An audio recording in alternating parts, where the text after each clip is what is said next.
안녕하세요. 제 직업은 약사이고 그 남자의 직업은 제약회사 영업사원이에요. 혼자서 작은 약국을 개업하고 이것저것 힘든 일이 많았는데 그때마다 제 손과 발이 되어주며 도와준 그 남자에게 어느 순간부터 마음이 가더라고요.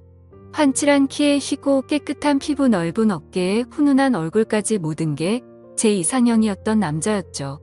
제약회사 영업사원이라는 직업이 저 같은 약사나 의사들의 시다발이를 해야 하는 직업인지라 나름대로 고충도 많고 스트레스도 많을 텐데 한 번도 티 안 내고 밝게 웃으며 사는 그 사람에게 저는 결국 고백을 했고 저희는 정식으로 교제를 시작했습니다. 교제를 시작한 지 얼마 안 되어 저는 이 남자에게 매일 같이 결혼을 하자고 졸랐어요. 제가 그때 진짜 콩깍지가 제대로 씌었던 것 같아요. 만나기만 하면 결혼하자고 졸라대는 저에게 그 남자는 솔직히 할 말이 있다면서 술 한잔 하자고 하더라고요. 그리고는 혼자서 소주 한 병을 병째로 마신 뒤 고백을 하더라고요. 사실 본인은 애 딸린 이혼남이라고 말이에요. 알고 보니 그 사람은 저와 정식으로 만나기 반년 전 이혼을 했더라고요. 이혼한 전처와 아들이 한 명 있었고요. 듣기로는 아기가 돌도 안 됐을 때 전처가 바람이 나서 이혼했다고 했습니다. 워낙 항상 밝은 모습만 보였던 사람이기에 그런 상처가 있을 줄은 상상도 못했었거든요. 그 이야기를 듣고 저는 이상하게 더 이 사람과 결혼을 하고 싶었습니다. 이 상처를 보듬어줄 사람은 저뿐이란 생각이 들어서 말이죠. 저는 초혼이고 남편보다 6살이나 어렸던지라 저희 집에서 반대가 이만저만이 아니었어요. 어릴 적부터 단 한 번도 부모님 말씀 거역한 적 없이 순종적이었던 딸이 갑자기 애 딸린 이혼남과 결혼하겠다고 남자를 데려왔으니 부모님 충격이 컸을 법도 합니다. 또 부모님은 적어도 저와 같은 직업을 가진 남자와 제가 결혼하기를 은연중에 바라셨었는데 지방 전문대를 졸업한 영업사원을 신랑감이라고 데려오니 더 못마땅하다고 하시더라고요. 저희 남편은 저희 부모님 앞에서 무릎까지 꿇어가며 저와의 결혼을 허락해주라고 빌었고 자식 이기는 부모 없다고 저희 부모님은 결국 저의 결혼을 허락해주셨습니다. 부모님의 우려와는 반대로 저희 부부는 3년째 알콩달콩 결혼 생활 중이었습니다. 서로 직장에 있어서 평일엔 같이 집안일하고 주말엔 카페에 가거나 쇼핑을 하거나 항상 붙어 지냈습니다. 남들이 보기에도 정말 사이 좋은 부부였습니다. 전처와 남편 사이에서 태어난 아들은 시어머니께서 키우셨어요. 제가 어머님, 제가 이제 아이 아빠의 아내니까 아이 새엄마잖아요. 아이 저희가 데려가서 키울게요. 라고 말씀을 드려도 어머님은 내가 어떻게 얘를 키워. 얘는 내 아이다. 내가 키워야 한다고 하셨습니다. 남편 또한 우리 준석이는 우리 엄마 아들이나 다름없어. 나도 엄마도 그렇게 생각해. 그러니까 너는 신경 쓰지 마. 라고 했고요. 준석이는 전처와 남편 사이에서 태어난 아이의 이름입니다. 저는 그런 말들이 저를 배려하기 위해 하는 말이라 여겼고 그들의 배려에 감사했습니다. 저는 대신 자주 아이를 보러 결혼 전에도 결혼 후에도 어머님 집에 아이 먹을 것과 선물들을 가지고 갔었습니다. 시아버지와 어머님은 저희 남편이 이혼할 때 즈음 이혼했다고 하셨어요. 왜 이혼하게 됐냐고 조심스럽게 물은 적이 있었는데 남편도 어머님도 대답을 피하더라고요. 그래서 그 후로는 알려고 하지 않았습니다. 뭔가 불편한 속사정이 있는 것 같아서 말이죠. 이혼한 후로 손주를 키우셔서 그런지 시어머니라는 여자는 저희 신랑을 남편 대신으로 생각하고 집착하셨습니다. 본인 남편을 내가 뺏은 건가라는 생각이 들 정도로요. 또 남편과 전처 사이의 아들을 본인 아들이라고 정말 생각하고 계신 듯했어요. 결혼한 지 3년이 갓 넘었을 때 저희는 기다리고 기다리던 아이를 가질 수 있었습니다. 남편에게 임신 테스트기의 2주를 보여주면서 임신했다고 알리니 남편 표정이 묘하더라고요. 기쁜 것 같기도 하고 놀란 것 같기도 하고 저는 남편이 기쁘지만 당황스러워서 그런 줄 알고 당장 어머님께 알리자고 했습니다. 당시 어머님은 저희와 1시간 거리에 사셨는데 신혼 초부터 본인이 현재 기르는 손주처럼 예쁜 손주 하나 낳지 못한다고 구박 아닌 구박을 은연중에 하셨었거든요. 아시면 정말 기뻐할 거라 생각하고 기대하면서 어머님 집에 갔어요.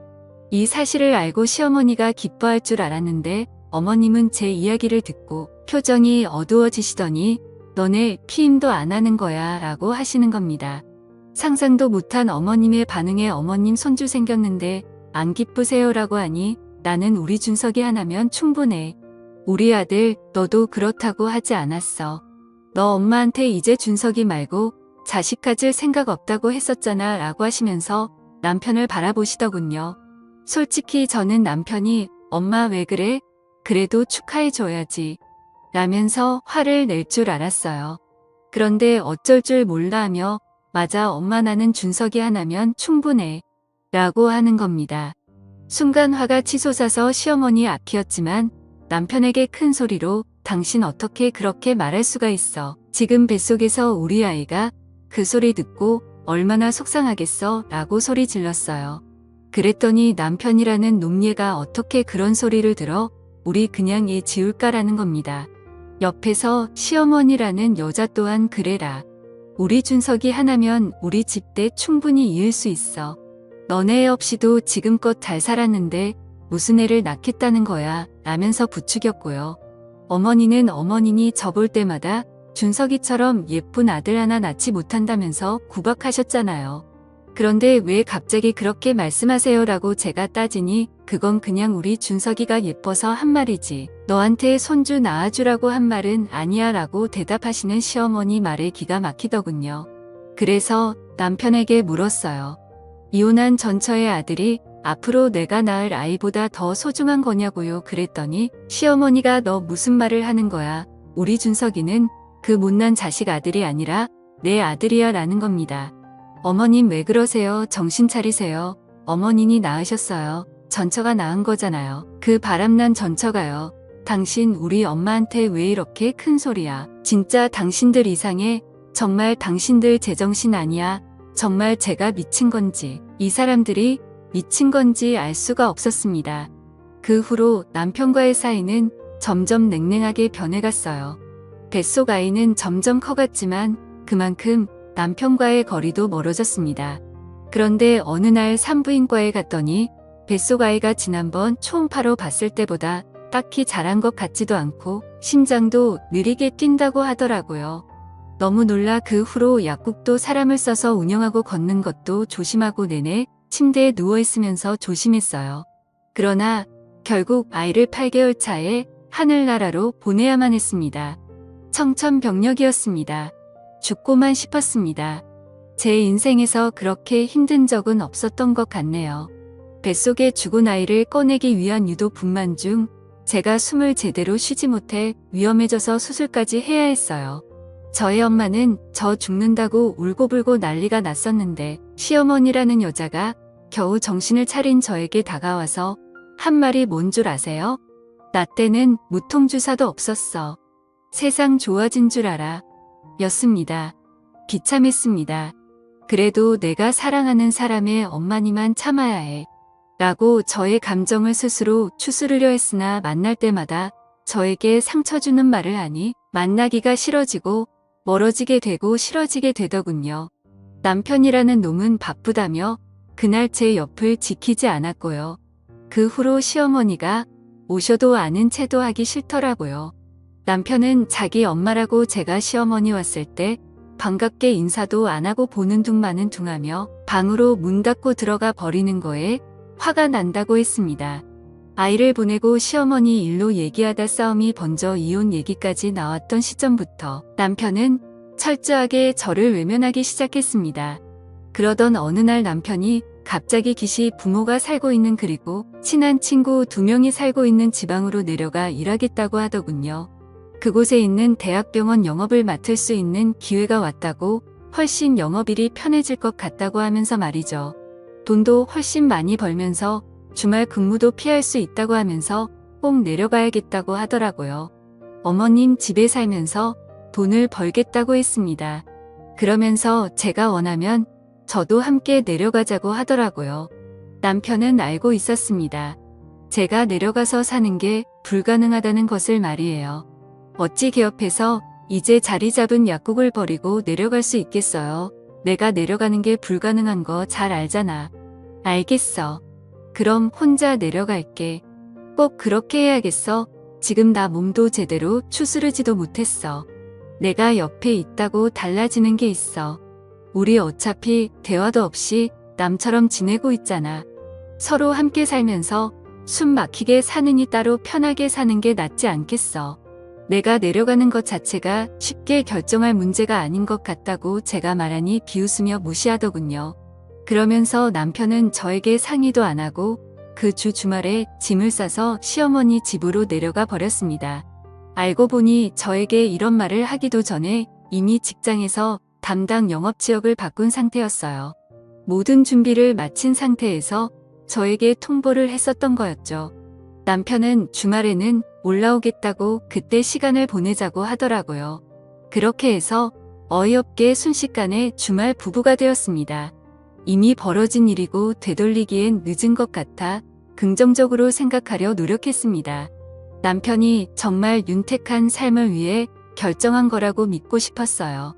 저희 집 전세 계약 기간이 거의 다 끝나가기에 집주인에게 계약 연장을 하겠냐는 전화가 왔고 저는 혼자서 큰 집에서 사는 건 아니다 싶어 이 집에서 나가겠다고 통보를 했습니다. 그리고 작은 오피스텔을 계약했어요. 분수로 산 가구들은 작은 오피스텔에 들어가지 않을 것 같아서 죄다 중고나라에 내놓았고요. 제 직업은 약사인 남자입니다. 그런데 첫 주 주말 남편은 올라오지 않았습니다. 분명 주말에는 올라와 시간을 보내자고 하고선 말입니다. 그러고는 전화로 갑자기 한다는 소리가 담당 병원 의사 한 명을 접대해야 해서 어쩔 수 없이 못 올라온다는 겁니다. 대낮 주말부터 무슨 접대 골프 접대가 갑자기 잡혔어. 나도 스트레스 받아. 접대를 내가 좋아서 해. 나도 의사 똥꼬 빠는 일 그만두고 싶어. 남편은 이렇게 말한 뒤 전화를 일방적으로 끊어버렸습니다. 너무 화가 나 감정이 주체가 안 돼. 카톡으로 그렇게 나와 약속 지킬 생각 없으면 앞으로 연락하지 마 서울도 올라오지 마라고 했어요. 그랬더니 이것 말 정말 잘 듣대요. 그 후로 연락 두절이 되어버렸어요. 시어머니에게 전화해서 남편과 연락이 안 된다고 하니 내가 얼마나 우리 아들을 복가됐으면 우리 아들이 널 피하겠니? 너희 그렇게 살 거면 헤어져라 라고 하시더군요. 시어머니라는 사람 입에서 헤어지라는 말이 쉽게 나오다니 정말 어이가 없었습니다. 그러다 저번 주 금요일에 할 말이 있다면서 남편이 갑자기 올라왔습니다. 할 말이 뭐냐 물으니 혼자가 되고 싶다고 하더군요. 이유가 뭐냐 물으니 본인 아들과 함께 살다 보니 지금까지 아빠 노릇을 제대로 못한 것 같아 미안하답니다. 지금이라도 저랑 이혼하고 어머니와 함께 살면서 아이 아빠 노릇을 제대로 하고 싶답니다. 웃기지 말라고 진짜 그게 이유냐고 물었어요. 그 이유뿐이라더군요. 정말 그 이유라면 이혼 못 해준다고 하니까 협의 안 해줄 거면 변호사를 써서라도 이혼하겠답니다. 그 말만 남기고 남편은 다시 내려갔고 그 말을 듣고 3일간 저는 울기만 했습니다. 울며 불며 도대체 진짜 왜 그러냐 물어도 자기 마음은 굳었다면서 반드시 이혼을 해야겠답니다. 시어머니한테 전화가 와서 받으니 너 괜찮니? 미안하지만 우리 아들이랑 이혼해라 라고 하시더군요. 그 말 듣고 진짜 서러워서 꺼이꺼이 울기만 했습니다. 단 한 가지 마음에 걸리는 게 있었습니다. 전처와 다시 합친 게 아닌가 다시 만나는 게 아닌가 싶더라고요. 갑자기 전처와의 아이에게 집중하기 위해 이혼한다고 하는 걸 봐서 말이죠. 또 전처와 시어머니 집이 같은 동네에 있다는 것도 걸렸습니다.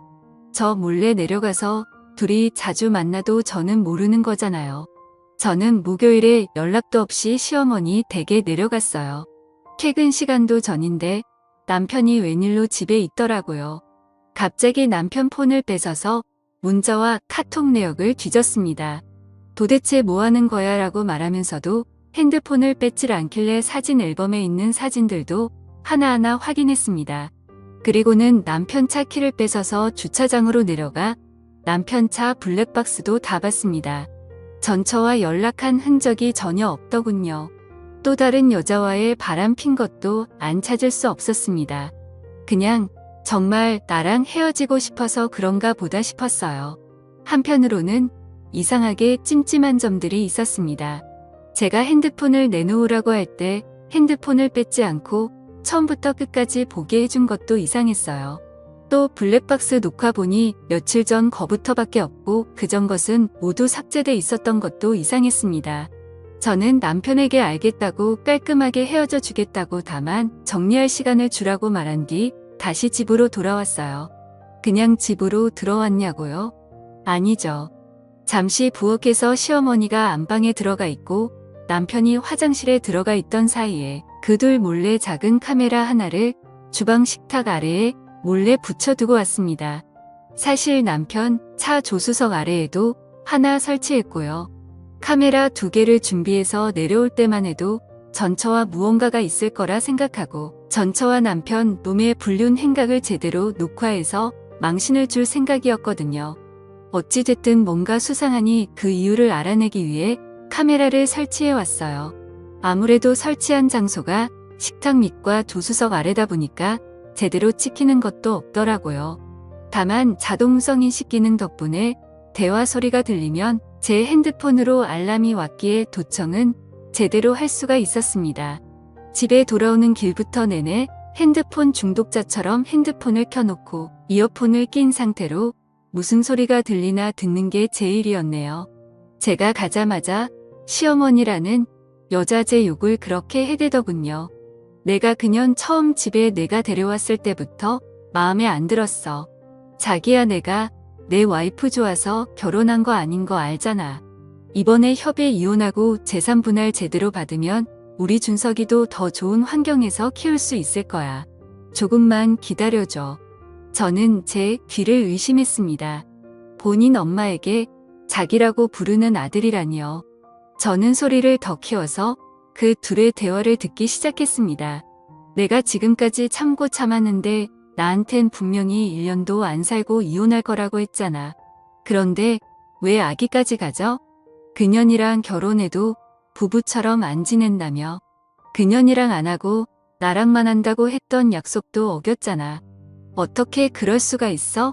그런 약속 어겼으면 나한테 들키기라도 말았어야지. 왜 들켜서 나한테 들키고 그래. 미안해 자기야. 진짜 딱 한 번 실수한 건데 그랬던 거야. 너무 졸라대서 말이지. 알잖아. 우리 와이프기 센 거. 갑자기 임신했다고 해서 나도 엄청 놀랐었어. 나는 자기랑 준석이밖에 없는 거 알지? 정말이야? 정말이지. 나 그래서 자기랑 준석이랑 살려고 이렇게 내려온 거잖아.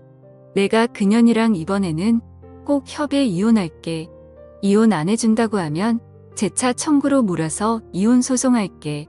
그 둘은 대화를 마친 뒤 서로 꼭 끌어안고 안방으로 들어가더군요. 카메라가 안방 앞쪽만 찍을 수 있게 설치돼 있어 안방 안에서의 모습을 보진 못했지만 열려진 안방 문 사이로 들려오는 소리를 통해 그 둘이 무슨 짓거리를 하는지는 보지 않아도 알 수 있었습니다. 결국 저는 대화 엿듣기를 포기했어요. 더 이상 듣다 정말 돌아버릴 것 같았거든요. 그리고 한참을 울기만 하다가 밤늦은 시간 저는 시아버지라는 사람에게 전화를 걸었습니다. 혹시라도 이 둘의 사이를 아는지가 궁금해서 말이에요. 시부모님의 이혼 사유가 혹시 이 둘 때문이 아닌가 의심이 되더군요. 그래서 물어봤더니 아버님도 아시고 계셨어요. 아버님은 한참을 아무 말을 안 하셨습니다. 그리고는 더 이상 본인은 할 말이 없다며 전화를 끊어버리셨습니다. 저는 바로 아버님이 사시는 집으로 갔어요. 딱 한 번 찾아갔던 집이라 기억이 잘 나지 않아 근처에 가서도 한참을 헤맸습니다. 아버님께 집 근처라고 한 번만 만나주라고 사정사정을 하며 제가 있는 위치를 말씀드리니 못 이기는 척 나오시더라고요. 그러더니 밖에서 할 만한 말이 아니니 잠시 집으로 들어오라고 하셨습니다. 그리고는 어렵게 이야기를 꺼냈어요. 뭘 듣고 싶은 거냐? 아버님도 아시잖아요. 너도 알게 된 거냐? 내 아버님이 해주신 이야기는 요약하면 다음과 같았습니다. 지금 시어머님은 아버님이 본처와 사별한 후 만난 후처라고 하더군요. 저희 남편의 친어머니가 아니라고 했습니다. 남편이 고등학교 때 재혼했고 남편과 시어머니의 나이 차이가 20살도 안 되는지라 시어머니와 남편이 잘 통했고 참으로 잘 지냈다고 해요. 그걸 보면서 아버님도 정말 뿌듯하셨고요. 그런데 언제부턴가 그 둘 사이가 이상했다고 합니다. 가까워도 너무 가까웠대요. 아버님은 허나 설마 무슨 일이 있겠나 싶고 넘어갔답니다. 시간이 흘러 남편이 결혼을 한 이후에도 남편은 시댁 근처에 살면서 어머니를 그렇게 살뜰히 챙겼다고 해요. 그러다 어느 날 어머님의 임신 사실을 알게 됐다고 합니다. 아버님과 어머님은 그 당시 아버님의 오랜 출장 때문에 잠자리를 가진 적이 없었는데 갑자기 어머님이 임신을 하셨던 거예요. 누구의 아이냐 물어도 어머님은 대답하지 않았고 배신감에 이혼 소송을 거쳤다고 합니다. 그때만 해도 어머님이 다른 남자와 바람이 난 줄로만 알았다고 해요. 이혼 소송 중에 도저히 어머님과 함께 지내는 게 힘들어 아버님이 다른 지역으로 정근을 가 홀로 지내셨는데 잠시 놓고 온 짐을 가지러 집에 한번 들렀다고 해요. 그런데 마침 그날 그때 남편과 어머님 둘이 그 짓을 하고 있는 장면을 우연히 보게 됐다더군요. 어찌나 서로에게 집중을 하고 있었는지 아버님이 왔는지조차 모르고 그 짓거리를 하고 있었대요. 그 사실을 알고 분노한 아버님이 남편의 전처에게도 이 사실을 알렸고 결국 그렇게 해서 전처도 아버님도 이혼을 하게 됐다고 하더군요. 그 후에도 남편도 위자료를 물어주게 됐는데 그렇게 위자료를 물어주고 난이 없는 살림이 더 힘들어졌었나 봐요. 아버님에게 제발 한 푼이라도 주면 안 되냐고 이혼 후에도 그렇게 귀찮게 했다더군요. 그런데 저와 결혼한 후로는 연락 한 번 안 하더랍니다. 집도 있고 벌이도 좋은 저와 결혼한 이유도 돈 때문일 거라고 그러시더군요. 그러면서 더 이상 상처받지 말고 소송도 말고 그 둘이 원하는 대로 협의해 이혼하고 끝내라고 그 둘이 무식해서 혼인 기간이 짧으면 재산 분할을 할 필요가 없다는 사실조차 모르는 것 같다고 덧붙이시는데 그 말을 덤덤하게 하시는 아버님 눈에 눈물이 고여 있었습니다. 아들과 아내를 동시에 잃은 슬픔 때문인지 저에 대한 동정 때문인지 알 수가 없더군요. 저는 아버님께 감사하다고 앞으로 찾아올 일도 만나볼 일도 없을 거라고 말씀드리고는 다시 집으로 돌아왔습니다. 그리고 밤을 꼬박 새웠습니다. 어떻게 해야 하나 고민하고 또 고민했어요. 며칠 그렇게 밤을 새우다가 변호사에게 찾아갔습니다. 변호사에게 영상을 보여주며 이것을 증거로 소송이 가능하냐 물었어요. 예상과는 반대로 변호사는 불법적으로 촬영한 영상이라 증거가 되지 못한다고 하더군요. 어이가 없었습니다. 진짜 기댈 곳은 친정밖에 없더라고요.